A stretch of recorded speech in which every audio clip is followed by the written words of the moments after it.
There is no doubt that Viveka is an womanizer. అన్నం లేకపోయినా బతుకుతాడేమో కానీ ఆడవాసన లేకుండా అసలు ఉండలేడు ఆ మనిషి.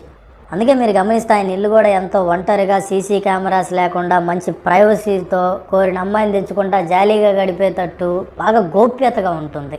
కానీ ఇక్కడ సరదా అయితే చాలా మందితో తీర్చుకొని ఉంటాడు. కానీ ఇంతమందిలో ఒక్క ముస్లిం ఆవిడ్ని మరి ఆమె టాలెంట్ అనుకోవాలో లేక ఇతను పైత్యం అనుకోవాలో కానీ షేక్ మొహమ్మద్ అక్బర్గా తన పేరు మార్చుకొని పెళ్లి చేసుకొని పిల్లోడిని కనడమే కాక, అరే నాకు ఇంతవరకు మగపిల్లాడే పుట్టలేదే, సో ఇక ఈడే నా రాజకీయ వారసుడని ఆస్తులు రాయడం, తనకు సంబంధించిన కంపెనీస్లో చెక్ పవర్స్ ఇవ్వడం, ఇలా తన రెండో ఫ్యామిలీ వైపు ఆస్తులు కదుపుతున్న సమయంలో మేబీ తన ప్రవర్తన నచ్చగా ఎన్నాళ్ళ నుండో ఎడాపెడ ముఖంతో దూరంగా ఉంటున్న మొదటి భార్య, కూతురు సునీత, అలాగే ఏదైతే వివేకానందతో గతంలో ఏకంగా జగన్కే వ్యతిరేకంగా నిలబడి పోటీ చేయాలనుకున్న తన అల్లుడు నర్రెడ్డి రాజశేఖర్ రెడ్డి, ఇలా వీళ్ళంతా కలిసి ఆస్తితో పాటు ఈ మనిషి మా పరువు కూడా తీస్తున్నాడని హత్య చేస్తే చేయించి తిరిగి ఇదంతా ఒక పథకం ప్రకారం ఒక్క దెబ్బకి 2 మామిడికాయల మాదిరిగా అల్లుడి డైరెక్షన్లో అవినాష్ జగన్ మెడలకు చుట్టాలని వివేక మొదటి ఫ్యామిలీ యాక్ట్ చేస్తూ ఉండుండొచ్చు కూడా.